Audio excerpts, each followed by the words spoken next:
Yan. Good evening po sa lahat ng aming taga-subaybay online, and we are so grateful to bring to you another parable of Jesus Christ, which is the parable of the sower, where we can read from Matthew chapter 13, verses 18 to 23 po yung the explanation of the parable. And you can also find this parable doon din po sa account in Mark chapter 4 at ganun din po sa Luke chapter 8. And this evening, may the good Lord through Holy Spirit will guide us through sa ating pag-aaral sa salitang ito. Naway ito'y magkaroon po ng impact sa bawat isa sa atin.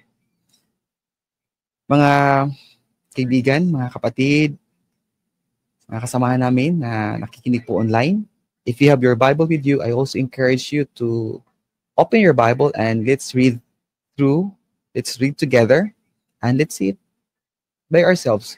Ano po yung mga nilalaman ng Bible, ang salita ng Diyos, patungkol po sa parable na ito. And this parable is the parable of the sower.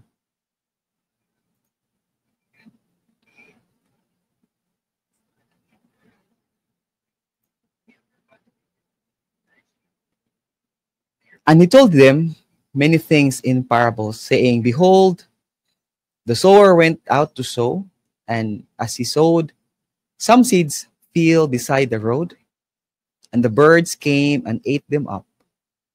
Others fell on the rocky places where they did not have much soil, and they sprang up immediately because they had no depth of soil. But after the sun rose, they were scorched, and because they had no root, they withered away. Others fell among the thorns, and the thorns came up and choked them out. But others fell on the good soil and yielded a crop, some 100, some 60, and some 30 times as much. The one who has ears, let him hear. Allow me also to read this parable sa Tagalog po. At ito po ang sinabi ni Jesus patungkol po sa talinghaga tungkol sa mga hasik. Nung ding araw na iyon, si Jesus ay lumabas sa bahay at naupo sa tabi ng lawa. Dahil sa dami ng taong lumalapit sa kanya, sumakay siya sa isang bangka at doon naupo. Tumayo naman sa dalampasigan ang mga tao at sila'y tinuruan niya at maraming bagay sa pamamagitan ng mga talinghaga.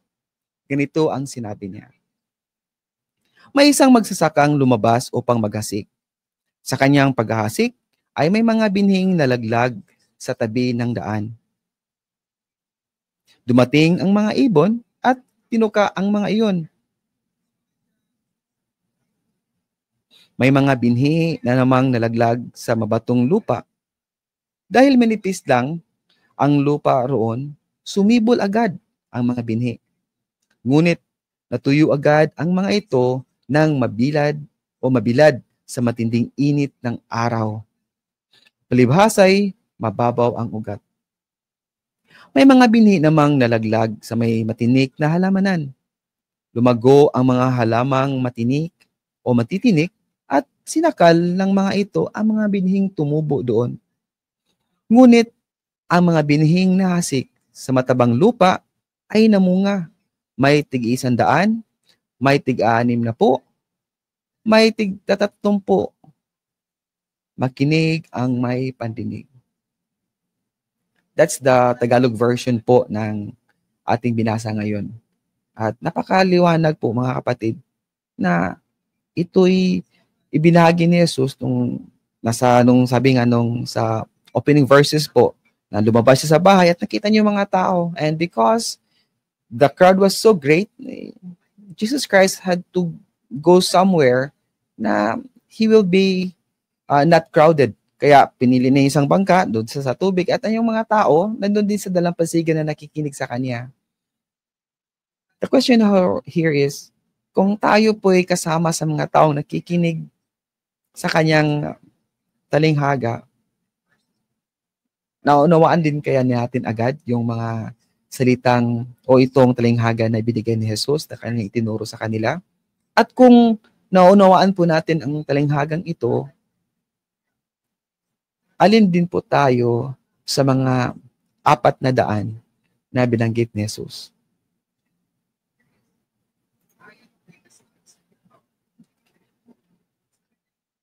Listen then to the parable of the sower. When anyone hears the word of the kingdom and does not understand it, the evil one comes and snatches away what has been sown in his heart. This is the one sown with the seed beside the road. The one sown with seed on the rocky places, this is the one who hears the word and immediately receives it, and yet he has no firm root in himself, but is only temporary, and when affliction or persecution occurs because of the word, immediately he falls away.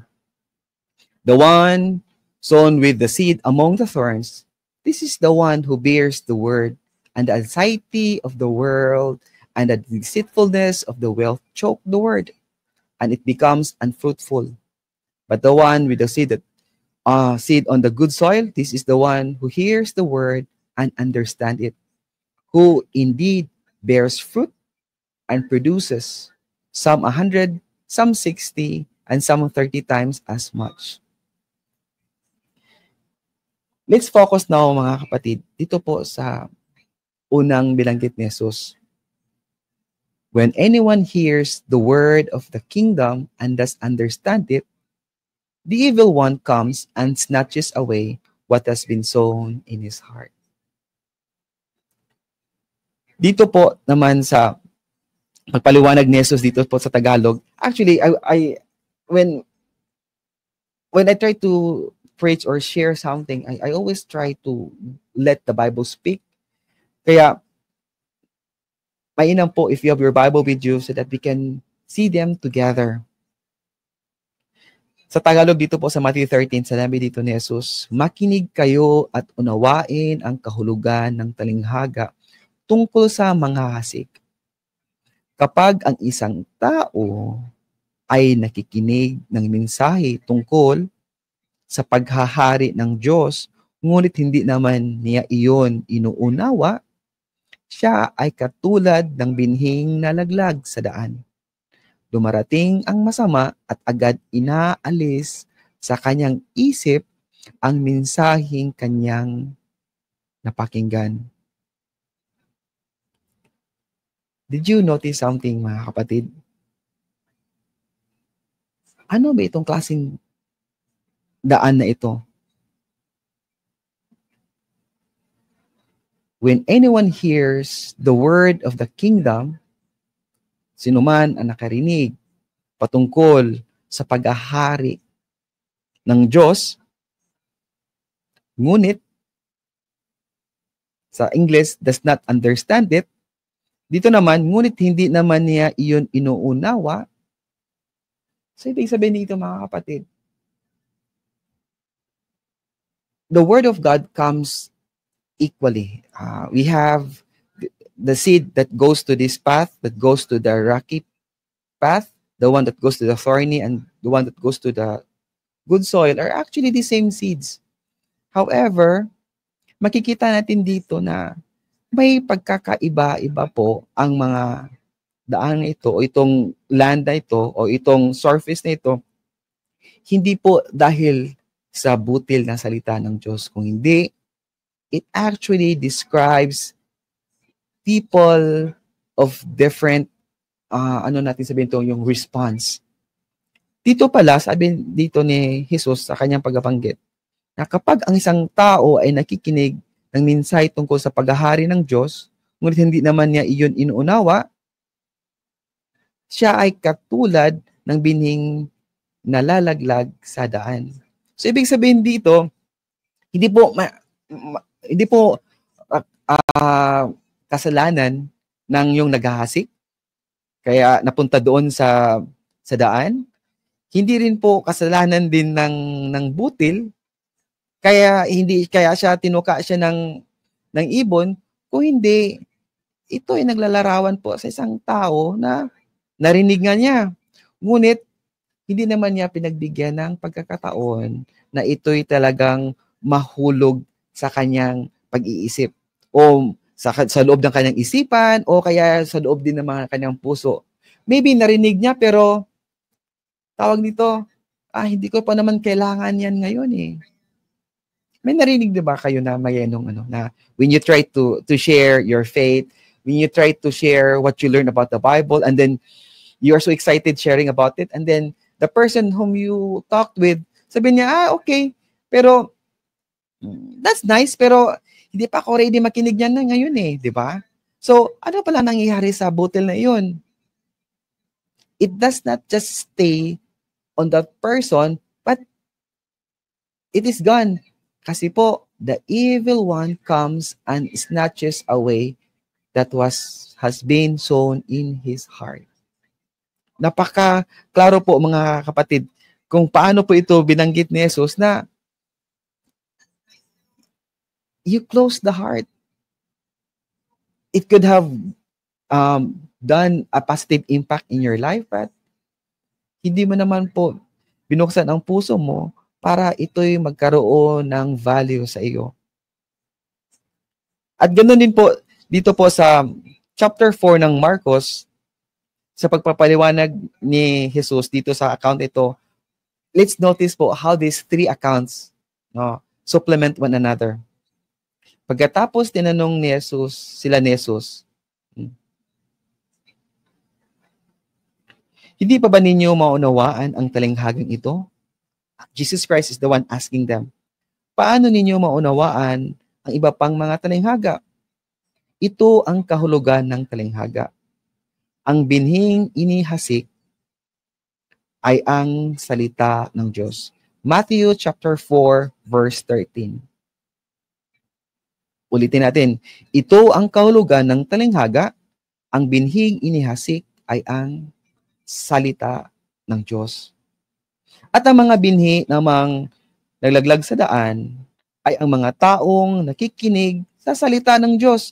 So, these people, they are not actually, they cannot say at the end of the day, when the judgment comes, Lord, hindi namin yun narinig. Narinig nila, napansin nila, pero pagkarinig nila ay dumarating si Satanas at inalis ang salitang inihasik sa kanila. So, bakit po nakuha o inalis ni Satanas ang mga bining ito, ang mga buti na ito? Sapagkat nasa labas ito na hindi po ito nakapasok eh. It was not kept inside the heart. Kaya anything that is outside, of course, it is exposed. Yan. Ito yung pagkasabi po ni Jesus. Pagkarinig nila dumarating si Satanas at alisto din po pala ang Satanas na kunin ito. Nakakatakot mga kapatid. So, this is an eye-opener for all of us po. Bakit po? Whenever we share the Word of God and you hear it, or your friend will hear it, or your family members will hear it, but if they do not accept it, hindi po siya napupunta sa storage room. Kung hindi, there is someone else who is so active to take it away from you. And that is the devil. Tingnan din natin po sa Lucas chapter 8 po. Ito ang kahulugan ng talinghaga. Chapter 8 verse 11. Ang binhi ay ang salita ng Diyos. Ang mga binhing nalaglag sa tabi ng daan ay ang mga taong nakikinig. Honestly, anyone will certainly learn from the Word of God. Bakit po? Hindi po kailangan mataas po ang ating degree para maunawaan natin ang salita ni Jesus. Kasi klaro po ang pagkasabi dito, ang mga binhing nalaglag sa tabi ng daan ay ang mga taong nakikinig. Dumating ang dyablo at inalis nito ang salita mula sa puso ng mga nakikinig upang hindi sila manalig at maligtas. This is not an ordinary person who shared the parable. It is actually Jesus Christ Himself. This is actually a warning, mga kapatid, kung titingnan natin po. Hindi po siya simpleng bagay lang po na, ano lang pala ito eh. Kaya, what happened here? They do not understand, and because they do not understand it, they leave it out. And this is actually the people that we could see around us. There are people who like us because we have time to with the Word of God. But there are other also people thought that ano ba itong mga taong ito? Hindi nila ito maintindihan, hindi nila tayo ma-appreciate kasi their condition of the heart is not open to receive the Word of God. At ito pa ang mas nakakatakot. There's also someone who makes sure na walang matitira o walang maiiwang Word of God doon sa kanyang puso because the devil will certainly take that away from that person. These are the people who think that again, actually, sabi pa nga sa ibang observation dito this might also refer to the people na they thought they understand it, but they don't actually understand it. May sabi nga yung iba, di ba? You know that you do not know. May iba naman, I know na alam ko yan, pero wala pala silang kaunawaan. Because these people believe what they want to believe. They are not the people who wanted to believe what God wants them to believe. Gusto niyang maintindihan yung mga bagay na gusto lang nilang maintindihan at maunawaan. Yung mga bagay na gusto nilang marinig sa kanilang mga tenga. Yung gusto nilang, pinipili nila yung naririnig lang nila. These are the people whose hearts are dull, mapurol, but they do not know that Jesus taught them complex, and the complexity, actually, hindi naman siya talaga sa complex It is just their heart. Sino ba dito nag-aral gusto magiging engineer? Ako po, I tried to be like my sibling po na may isa architect, may isa po engineer. Dalawa silang naging engineer. But sabi ko, hindi ko pala pwede maging engineer kasi I find those numbers, those formulas so complicated.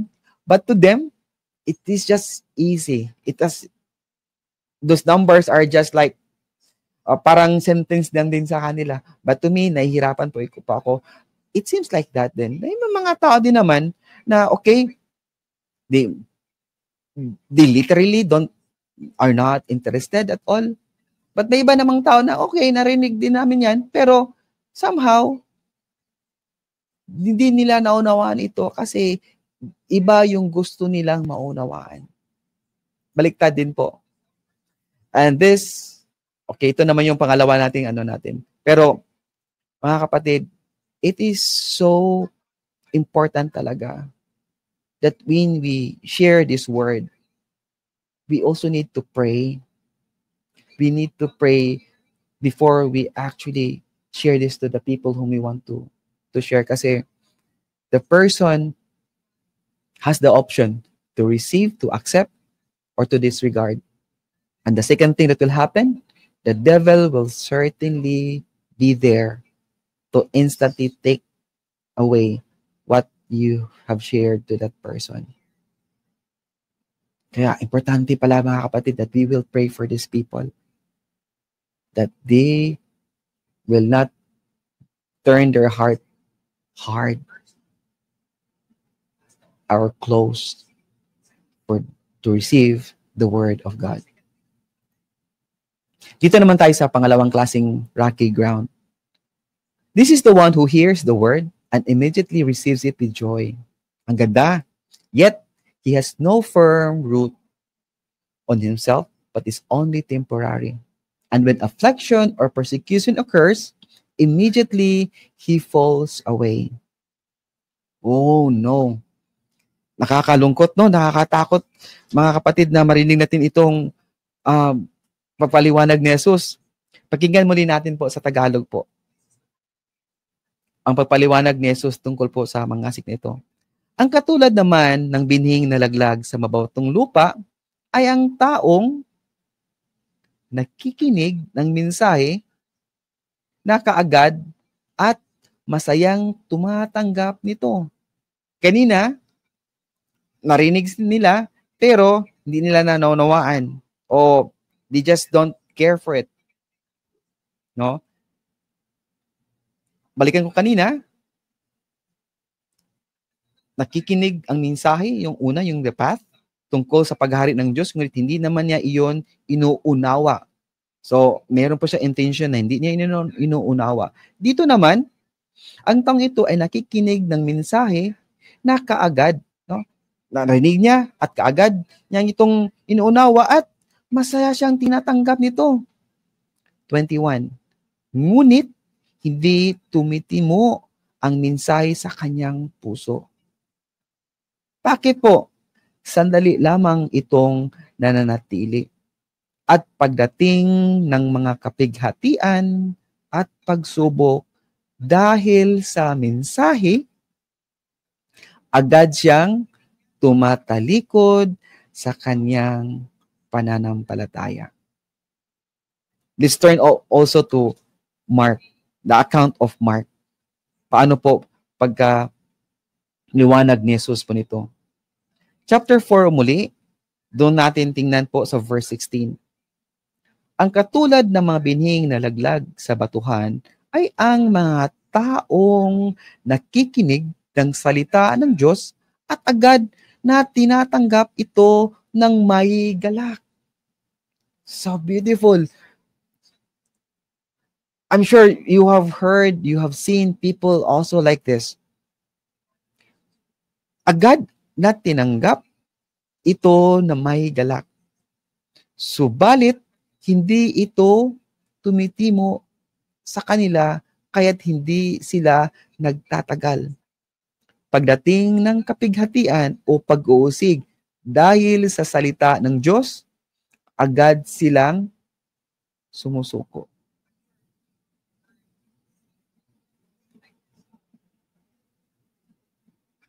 Anyone who hears the word of God does not guarantee na nakikinig tayo, life will be like a bed of roses. Agad po, agad-agad. Kaya nga, whenever I share the word of God and then I see someone who received this way, I right away tell the person, friend, kaibigan, I pray for you because someone is not going to be happy that when you receive this word.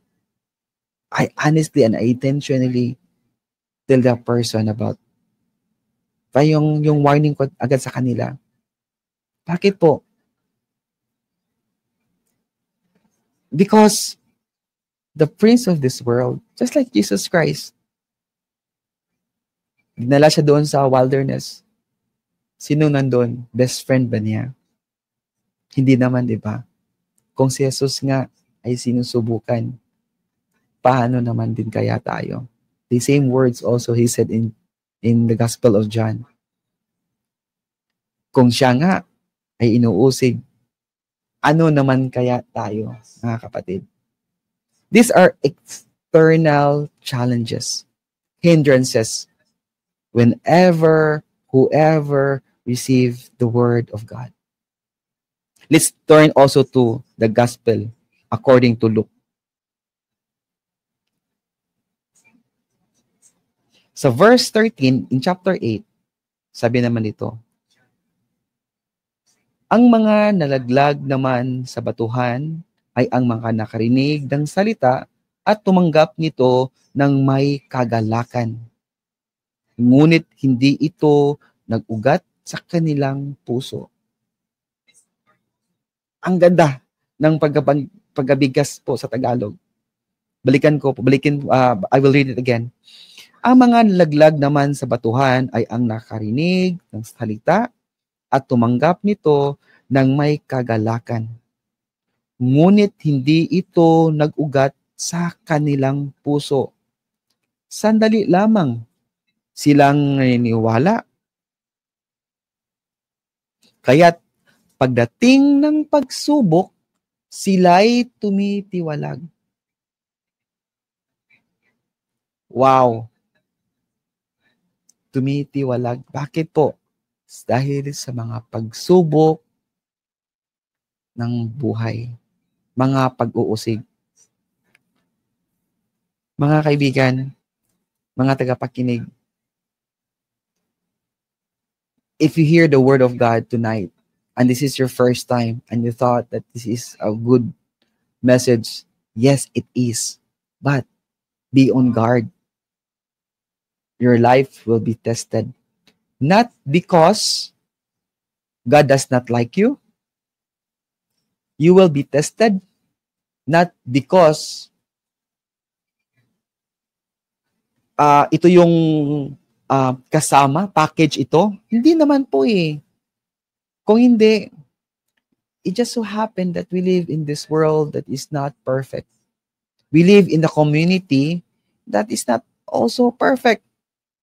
And we live in this world that there's constant threat in our peace. And that is the problem here, sapagkat whoever who hear this word of God, si Jesus mismo ang nag-explain. Si Jesus mismo ang nagkwento na ito po talaga ang mangyayari to anyone who receive the word of God. Balikan natin po yung sa The Beatitudes po sa chapter 5 ng Matthew. Sa verse 10 muna natin umpisan pagbasa. Pinagpala ang mga inuusig nang dahil sa kanilang pagsunod sa kalooban ng Diyos. Ulitin ko po. Pinagpala ang mga inuusig nang dahil sa kanilang pagsunod sa kalooban ng Diyos. These people, they receive the word of God. They are happy to receive the word of God, and they are also happy to follow, to obey the word of God. There are two things. You may receive it and then don't follow it. Obey it. This one, sabi niya, you receive it and then you also have the desire to obey it.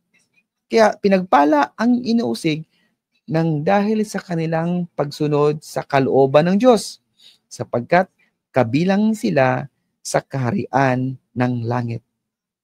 Pinagpala ang mga nilalait at inuusig ng mga tao at pinaparatangan ng lahat ng uri ng kasamaan na pawang kasinungalingan dahil sa akin. Magsaya kayo at magalak sapagkat malaki ang inyong gantimpala sa langit. Alalahanin ninyo, inuusig din ang mga propetang nauuna sa inyo.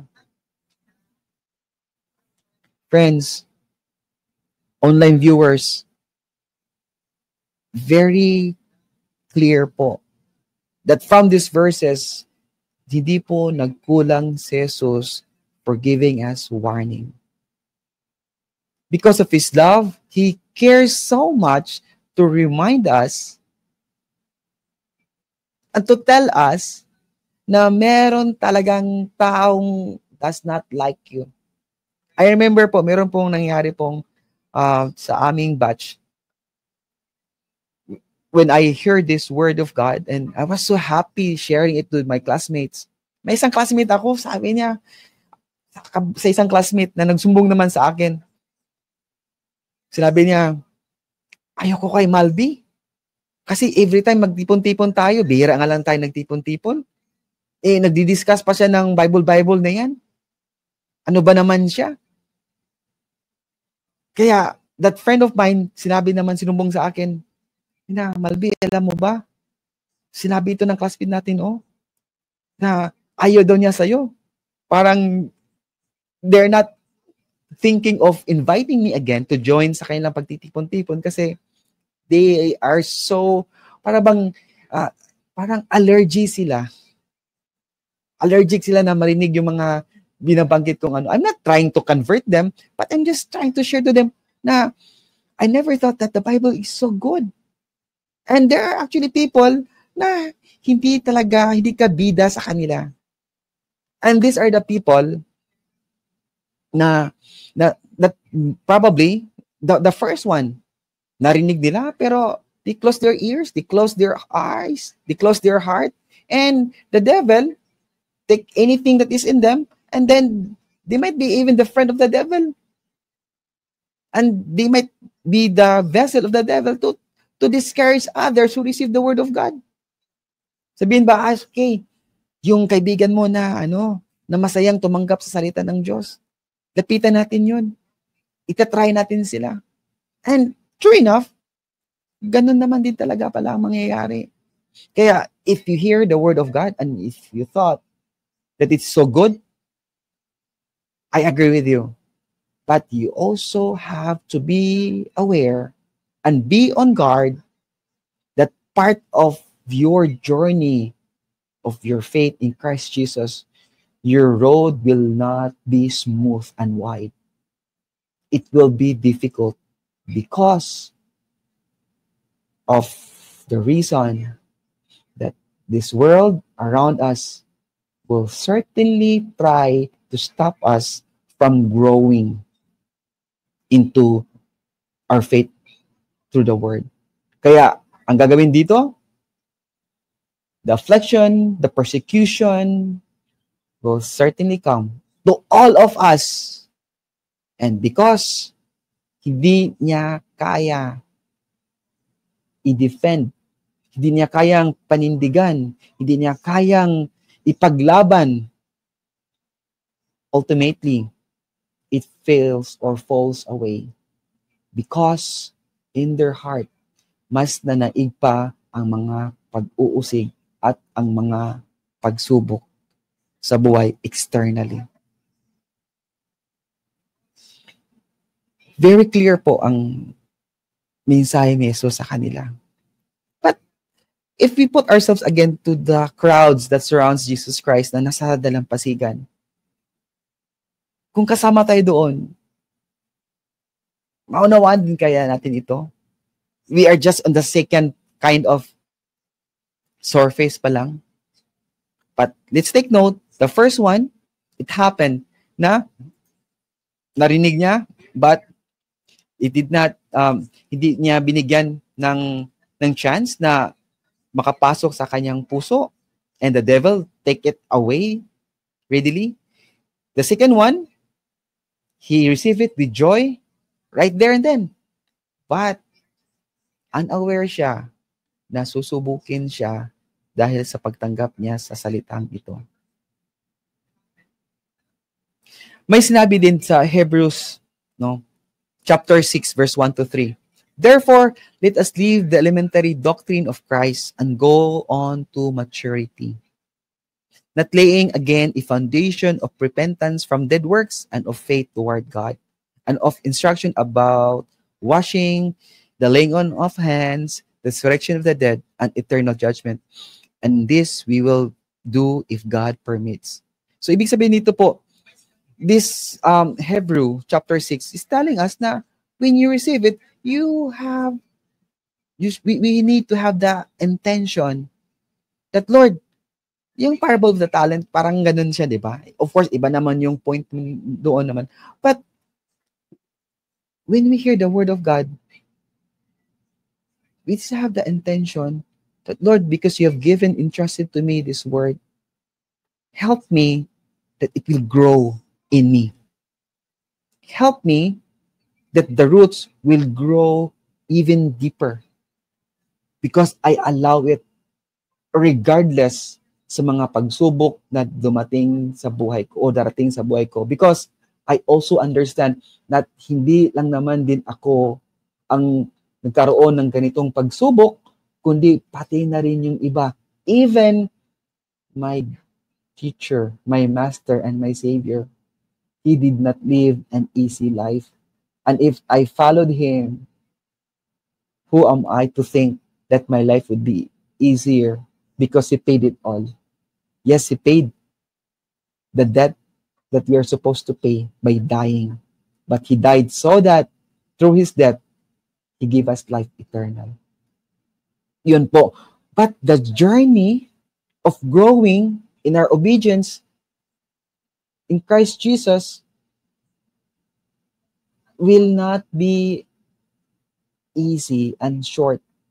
It will actually, as long as we live, nasa journey po tayo. But the question there is, when we get the word of God, when we receive it, are we allowing it to grow or to let the persecution outgrow? Kaya it falls away.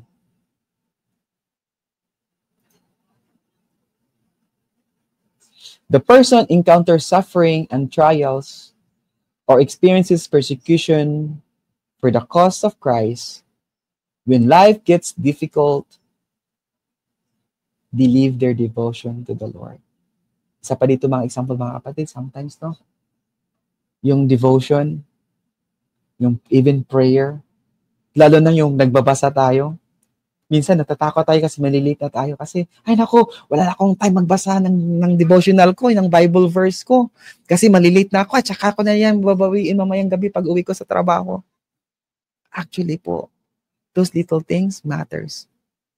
Those little steps matters in our growth because the little things matter and has impact hugely sa buhay natin spiritually. Balikan natin, this person encounters suffering and trials or experiences persecution for the cause of Christ. When life gets difficult, they don't see the value of the Word of God. Akala nila mamamatay na sila. But, even worse pa ang mangyayari kaysa sa kinakatakutan nila. Totoo naman, di ba? Natatakot tayo na malate tayo, baka mawalan tayo ng trabaho. Natatakot tayo na malate tayo kasi baka hindi na tayo makasakay sa bus na yung inaabangan natin. Di na tayo mag-pray, wala tayong quality devotional time. And if we miss it, we also starting to build that we certainly miss the eternal destination God has prepared for us. Doon po sa James po, is also a good reminders for us. Sabi po dito ni James, the writer of James is actually the younger brother of Jesus Christ. Sinabi niya dito, mga kapatid, magalak kayo kapag kayo'y dumaranas ng iba't ibang uri ng pagsubok. Ano yung gem na binigay niya sa atin? Ano yung bagay na importante dito, isang word na so important for us to reflect and to live by? Magalak kayo. Consider or count it all joy.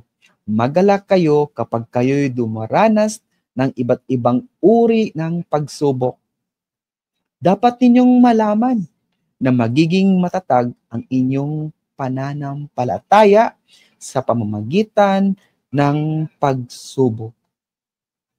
Ulitin ko po, dapat ninyong malaman, dapat ninyong maintindihan na magiging matatag ang inyong pananampalataya sa pamamagitan ng mga pagsubok. At dapat kayong magpakatatag hanggang bukas. Sabi dito, hanggang wakas. Upang kayo'y maging ganap at walang pagkukulang. Hindi talaga nagkulang ang Diyos sa pagpapaliwanag at sa pagpalaala sa atin. Who have been to a gym here? Yung nag-gym. When we go to the gym, hindi po ibig sabihin doon na we are not lifting any weights. Diba? If you want to develop muscle, anong gagawin natin? We have to lift heavy weights. if we also want to grow our spiritual muscle, we need also to consider all these sufferings, all these trials, all this persecution because of following Jesus Christ like the dumbbell. Because this is the way the difficulty will help us strengthen our faith and our walk in the Lord. I'll tell you, huwag kang matakot kasi hindi po kayo nag-iisa. Tayong lahat po ay dumaranas nito. But it just a condition of our mind and our heart. Ngayon pa lang, pinalalahanan na tayo that we have to keep on keeping on. Holding on to our faith. Holding on to this word. Naalala niyo po ba? Na may nakita akong bata noon eh. Binigyan siya ng pera ng kanyang ninong. And you know what? Sabi ng tatay, kasi kaibigan ko yung tatay niya eh. Binanggit niya po na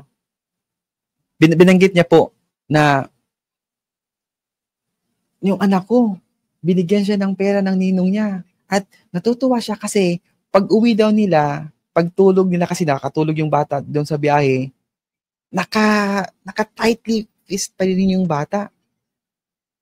Nung tiningnan ng tatay niya, nandoon yung pera sa loob ng kanyang kamay. Bakit po? Hinawakan po na magpit ng bata yung binigyan ng kanyang ninong kasi natatakot siyang mawala iyon. Isn't it also beautiful that we also have the same kind of attitude, that we get this and we hear this word of God, especially tonight, especially from the previous days and to the days to come, that we also hold on and hang on to it. Kasi natatakot tayong or matatakot tayong makamalaglag o mawala. Let's have that attitude because otherwise, we will become like this rocky ground.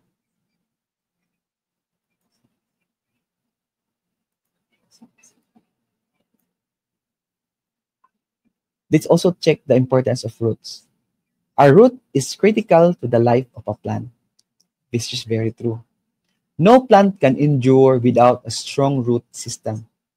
To avoid this outcome, we need to have roots that grow deep and wide. I was reading a certain gardening book, and it was stated there, alala ko rin tuloy yung nanay ko po, mahilig po siya sa pagdidilig ng mga halaman. Sabi niya, Maymay or Malvi, kapag nagdidilig ka ng halaman, make sure na marami kang tubig ibibigay sa halaman. Hindi ko po naunawaan, later ko lang po naunawaan yung wisdom nun. Sabi po ng nabasa ko, kapag yung tubig daw po na binigay natin sa halaman o sa tanim, na kunti lang, yung abot lang po ng tubig ay mababaw lang. Kaya alam ng roots o ng plant na nasa taas lang yung tubig, kaya yung roots niya imbes papunta sa baba, pupunta sa taas. Kasi doon po sisipsipin yung tubig. Kaya importante pala sa farming na we will have enough water na idinilig natin sa halaman upang it will go down to the waterbed ng lupa at ganun din yung roots pupunta din yun doon sa ilalim. And because of that, hindi po ma-uproot ang halaman sapagkat deep-rooted na po ang halaman. I also noticed another observation po na naghahanap po sila ng kahoy para gawin pong violin daw. Ang hinahanap nila, hindi pala yung yung kahoy lang na maganda, yung nasa malapit, nasa kapatagan lamang po. Actually, ang hinahanap pala nila yung mga kahoy pala na nasa doon sa taas ng bukid. At sinusundan ko po yung observation na yun. At tinatanong ko po, bakit po may ganun? Sabi nila, iba daw po yung puno o yung kahoy na nasa taas ng bundok kaysa yung puno na nasa kapatagan lang. Kasi daw, yung pressure daw ng hangin na na-experience po ng puno doon daw sa taas ng bukid o ng bundok will test the tree. If the tree will not hold so tight doon sa rocks kung saan yun daw nakapatong, ay talagang madadala siya sa hangin. Kaya it has to hold so tight to the rocks, under the rocks, para kahit anuman kalakas ng hangin. Actually, yung gale ng hangin sa taas ng bundok ay mas malakas, mas mabilis compared po nandun sa kapatagan. And because of that wisdom, mas iba daw ang timpla ng kahoy. Iba daw ang condition, ang nature ng kahoy doon sa bundok kaysa dito rin sa kapatagan. The same thing also applies to us.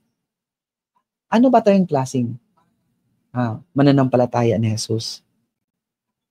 Tayo ba yung tried or untried? Because if we are untried, probably our roots is not that deep yet.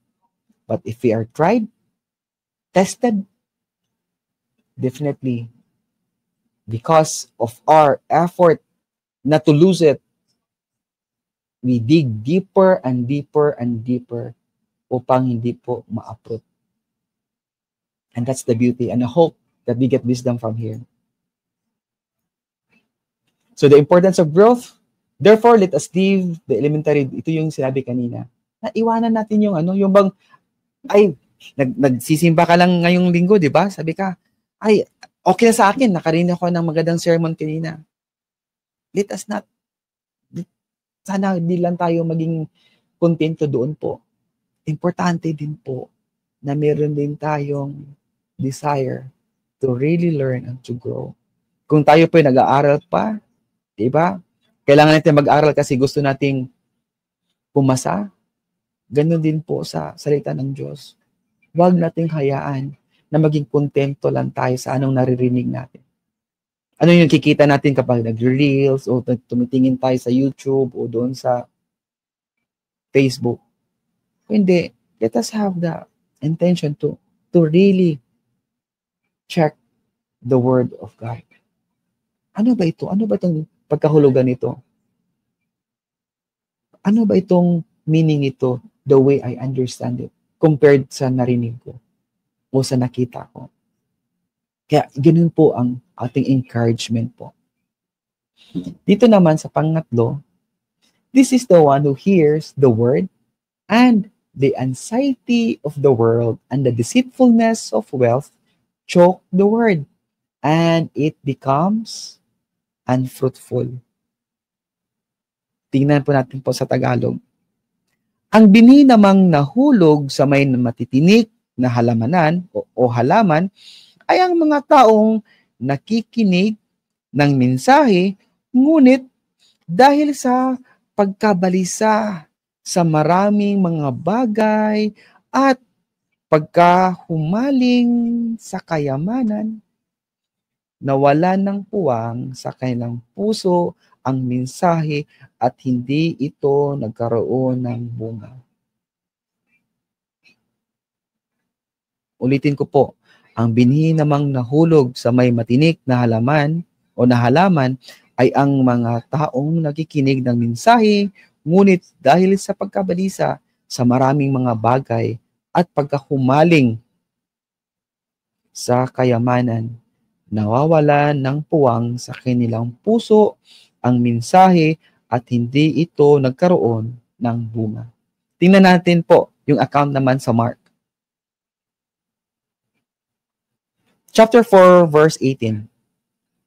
Ito naman ang katulad ng mga binhing nalaglag sa may matitinik na halaman.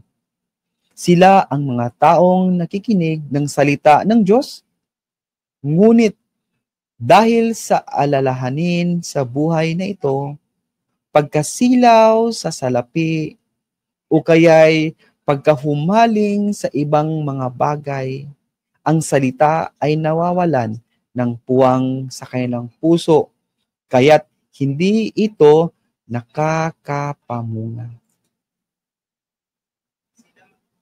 Very interesting. Let's turn to Luke chapter 8. Verse 14 of chapter 8. Ang mga nahasik naman sa may matitinik na damuhan ay ang mga nakinig sa salita ng Diyos, ngunit nang tumagal, nadaig sila ng mga alalahanin sa buhay at ang pagkahumaling sa kayamanan at kalayawan. Dahil dito, hindi nahihinog ang kanilang mga bunga. Self-explanatory po. Self-explanatory po ang part na ito. There is no room in the heart for the growth because the heart is busy with other things. Worried, anxiety of this world, and busy in pursuing their dreams. Naalala ko tuloy yung mensahe ni Solomon, chasing after the wind. Bakit po ba?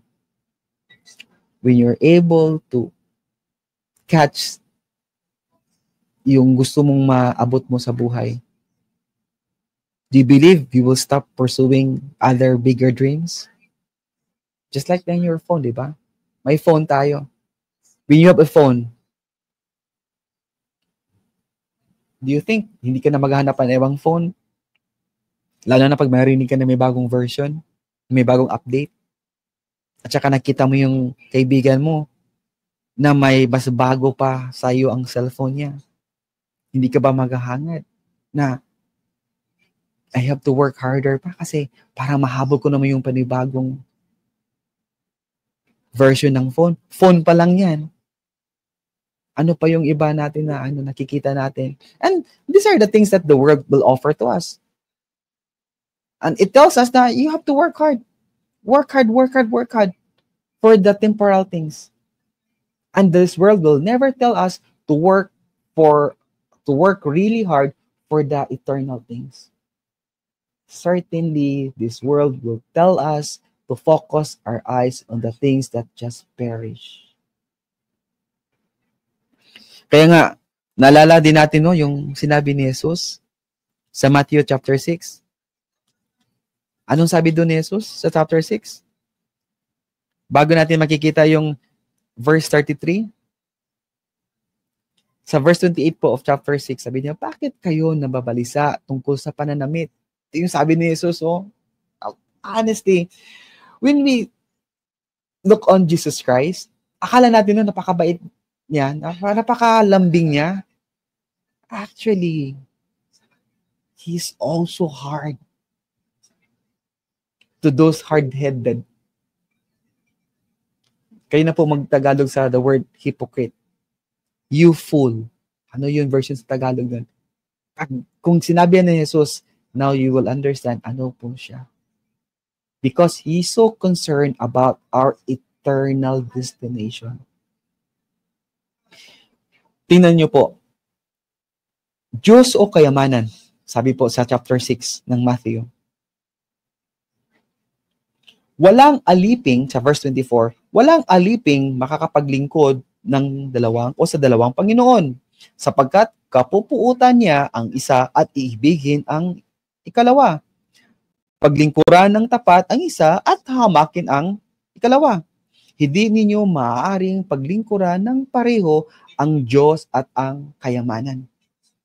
Kaya't sinasabi ko sa inyo, huwag kayong mabalisa tungkol sa inyong kakainin at sa inyong iinumin upang kayo'y mabuhay o kaya'y tungkol sa mga susuotin ng inyong katawan. Hindi ba't ang buhay ay higit na mahalaga kaysa pagkain at ang katawan kaysa damit? Masdan ninyo ang mga ibon. Hindi sila nagtatanim ni umaaniman o kaya'y nagtitipon sa kamalig, ngunit pinapakain sila ng inyong Ama na nasa langit. Hindi ba't higit kayong mahalaga kaysa mga ibon? Sino sa inyo ang makapagpahaba ng kanyang buhay ng kahit 1 oras, even 1 minute or 1 second sa pamamagitan ng kanyang pagkabalisa? At bakit kayo nababalisa tungkol sa pananamit? Isipin ninyo kung paano tumutubo ang mga bulaklak sa parang hindi sila nagtatrabaho ni gumagawa ng damit. Ngunit sinasabi ko sa inyo, kahit si Solomon sa kanyang karangyaan ay hindi nakapagdamit ng singganda ng isa sa mga bulaklak na ito. Kung dinadamitan ng Diyos o ng Ama ang damo sa parang na buhay ngayon at kinabukasan ay iginagatong sa kalan, kayo pa kaya? Kaya o kay liit ng inyong pananampalataya sa Kanya. I feel the frustration of Jesus Christ. Kay liit ng inyong pananampalataya sa Kanya. Yes, these things are so important and we need to be concerned. But this is actually too little, too insignificant if we are going to compare this to our eternal bound or eternal destiny. Why we would trade something that is temporal for the things that are eternal. Why we trade the invisible to the visible. Yun din ang sinasabi ni Apostle Paul.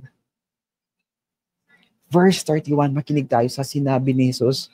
Kaya't huwag kayong mag-alala na baka kayo kapusin sa pagkain, inumin o damit. Hindi ba't ang mga hintil ang nababahala tungkol sa mga bagay na ito? Alam na ng inyong Ama na nasa langit na kailangan ninyo ang lahat na ito. Ngunit higit sa lahat ay bigyang halaga. Ulitin ko po, ngunit higit sa lahat ay bigyang halaga. This is the things that we can control. There are so many things in life and the things around us that we can never be in control. But the things that we can control, let's focus on that. Ito po yun. Ngunit higit sa lahat ay bigyang halaga. Sino ang magbigay halaga? Tayo. Intentionally, by choice, by decision. Bigyang halaga ninyo ang kaharian ng Diyos at ang pamumuhay ng ayon sa kanyang kalooban. At ibibigay niya sa inyo ang lahat ng mga bagay na ito. Kaya nga, huwag ninyong alalahanin ang bukas, sapagkat ang bukas ang mag-aalala sa sarili niya. Sapat na sa inyo ang suliranin sa bawat araw. The point here is, ngunit higit sa lahat ay bigyang halaga ninyo ang kaharian ng Diyos at ang pamumuhay ng ayon sa kalooban ng Diyos. Sapagkat ibibigay, believe this, trust this word. Hindi po nagbibiro si Jesus. Minsan we give empty or false promises, false hope, but never ever Jesus Christ would say something that is not true. At ibibigay niya sa inyo ang lahat ng mga bagay na ito. Kaya nga, if you read Hebrews, it's okay with them i-relinquish yung mga properties nila because they fix their mind on the things to come that are everlasting, eternal, permanent. And if we have that focus, we will never be like the thorny ground. And this is the one who hears the word and understand it. Naunawaan niya. Nag-bear pa nga ng ano, di ba? Nag-bear nga ng fruit pero hindi nagmamatured. Bakit po? Hindi siya nagmamatured kasi we don't allow that seed to grow its root deeper in our heart. Sad but true, and it is really happening. But the good news is in verse 23. This is the one who hears the word and understands it, indeed bears fruit and produces some 100, some 60, and some 30 times as much. Ano po yung maalala ninyong story po ni Jesus Christ? Di ba yung John 15, yung vine? He is the true vine and we are the branches. And the vine dresser found the branch that bears fruit, he prunes it because the vine dresser would like to see that branch to bear more fruit, because bearing more fruit brings glory and honor to God.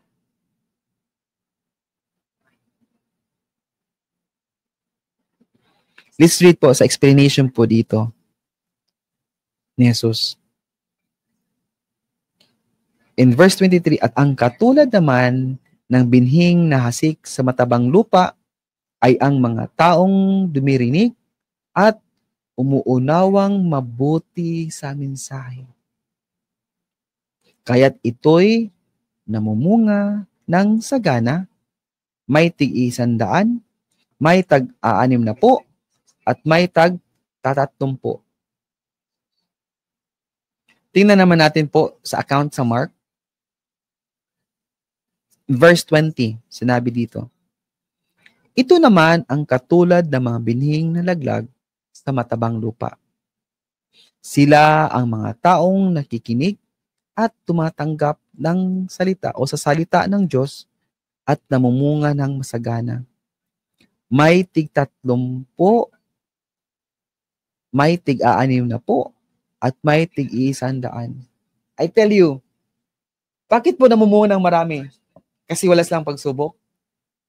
Certainly, kung anong dinaanan nung third soil, nung thorny ground or thorny soil, this fourth one also experienced them. But they allow it to grow. And because they allow it to grow, they are considered the good soil. Because if it's deeply rooted and touches the waterbed under the ground, ano mangyari? Tingnan natin yung sinabi ni Haring David sa mga awit chapter 1 at bulay-bulayan po natin. Ang tunay na kagalakan. Mapalad ang taong hindi nakikinig sa payo ng masama at hindi sumusunod sa masama nilang halimbawa. Hindi siya nakikisama sa mga kumukutya at hindi nakikisangkot sa gawaing masama. Sa halip, kasiyahan niyang sumunod sa kautusan ni Yahweh, binubulay-bulay niya ito sa araw at gabi.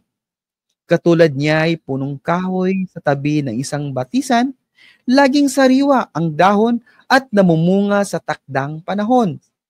Anuman ang kanyang gawin o gagawin, siya'y nagtatagumpay. Tapusin natin itong whole chapter. Hindi gayon ang sinumang gumagawa ng masama o tinatalikuran yung salita ng Diyos o inaalaw nila yung mga pagkabalisa sa buhay. Sapagkat ito ay tulad ng ipa, hangin ang siyang nagtatangay. Sa araw ng paghuhukom, parusa niya'y nakalaan. Siya'y ihihiwalay sa grupo ng mga banal. Sa taong matuwid, si Yahweh ang pumapatnubay. Ngunit ang taong masama, kapahamakan ang hantungan.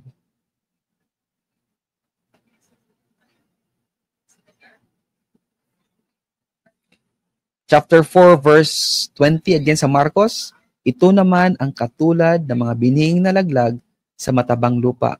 Sila ang mga taong nakikinig at tumatanggap sa salita ng Diyos at namumunga ng masagana. May tig-30, may tig-60, at may tig-100. Lucas chapter 8, verse 15. Ang mga nasik naman sa matabang lupa ay ang mga nakikinig ng salita ng Diyos at nag-iingat nito.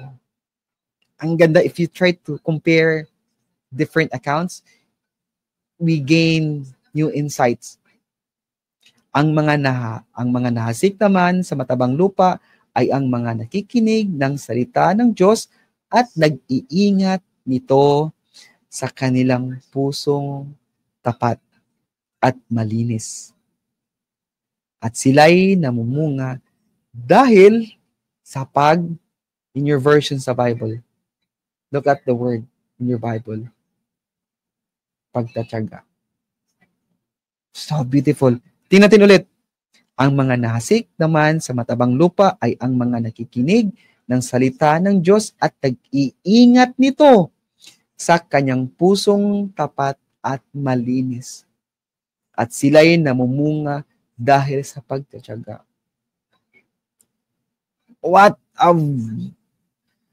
It reminds me again of Haring David. Ano yung prayer ni Haring David? That will also coin sa sinabi nito sa description ni Jesus. Let's turn to 138 ng mga awit. Tingnan natin yung last two verses, verse 23 to 24.